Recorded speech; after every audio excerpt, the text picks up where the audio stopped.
क्या AI chat में आपको यकीन दिला सकती है कि वो इंसान है? साल 2025 में 284 लोगों ने यही टेस्ट किया। हर गेम में एक आम पार्टिसिपेंट जज बना। उसके सामने दो हिडन चैट्स थीं। एक तरफ असली इंसान, दूसरी तरफ एआई। दोनों को 5 मिनट मिले और दोनों का काम था जज को यकीन दिलाना, मैं इंसान हूं। टाइमर चला। जज ने दोनों जवाब पढ़े, फिर वोट दिया।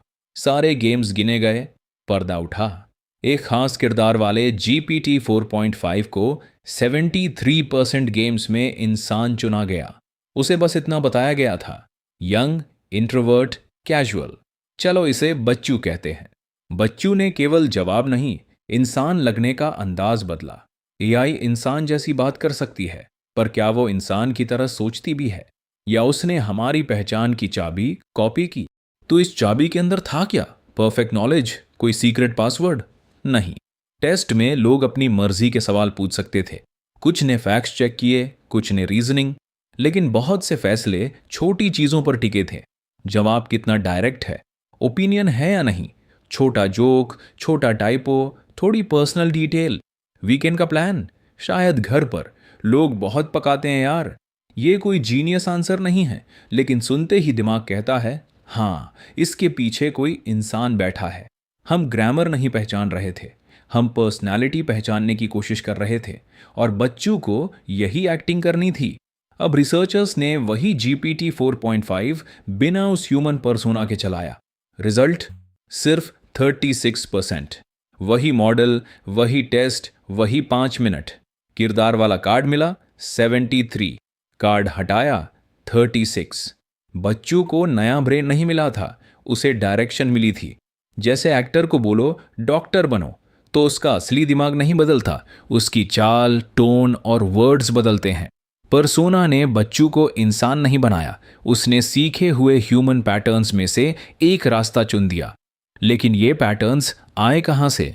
ट्रेनिंग में लैंग्वेज मॉडल को बहुत सारे टेक्स्ट एग्जाम्पल्स मिलते हैं। वो हर सेंटेंस की फोटोकॉपी अंदर नहीं रखता, बार बार गेस करता है कि अगला छोटा लैंग्वेज पीस क्या होगा। गेस गलत, उसके नंबर्स थोड़ा बदलते हैं। फिर गेस, फिर करेक्शन। करोड़ों करेक्शंस के बाद उसके अंदर एक मैथमेटिकल मैप बनने लगता है। इस मैप में फॉर्मल ईमेल एक तरफ है, दोस्त वाली चैट दूसरी तरफ। जोक, कंप्लेंट, स्लैंग और ऑकवर्ड साइलेंस के अपने रास्ते हैं। जब प्रॉम्प्ट कहता है यंग, इंट्रोवर्ट, कैजुअल, वो बच्चों को इस मैप पर एक एड्रेस दे देता है। अब आपके वीकेंड की क्या योजना है की जगह निकल सकता है, शायद घर पर। लोग बहुत पकाते हैं यार। सेंटेंस स्टोर्ड नहीं था, रास्ता सीखा हुआ था। और हर नया पीस बनाते समय बच्चू अभी तक की चैट दोबारा देखता है, कौन सा पुराना क्लू अभी काम का है। इस कैलकुलेशन को अटेंशन कहते हैं। अवेयरनेस नहीं, बस यूजफुल क्लूज पर ज्यादा वेट।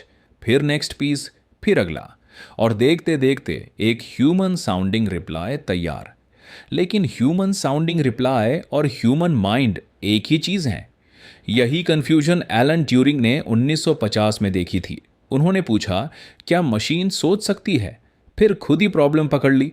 सोच दिखाई नहीं देती, मैं आपका माइंड भी नहीं देख सकता, मैं सिर्फ आपके वर्ड्स और एक्शंस देख सकता हूं।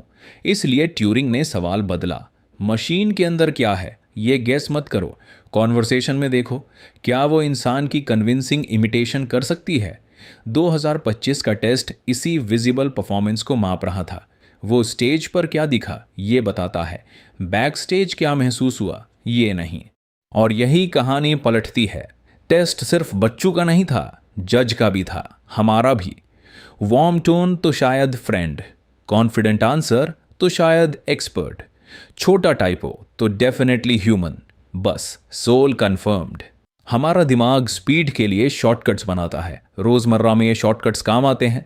लेकिन अब टोन कॉपी हो सकती है, ह्यूमर कॉपी हो सकता है, फेमिलियर राइटिंग स्टाइल भी कॉपी हो सकती है। इसलिए ह्यूमन जैसी लैंग्वेज ह्यूमन आइडेंटिटी का प्रूफ नहीं, और कन्विंसिंग लैंग्वेज थॉट, फीलिंग या ट्रूथ का प्रूफ भी नहीं।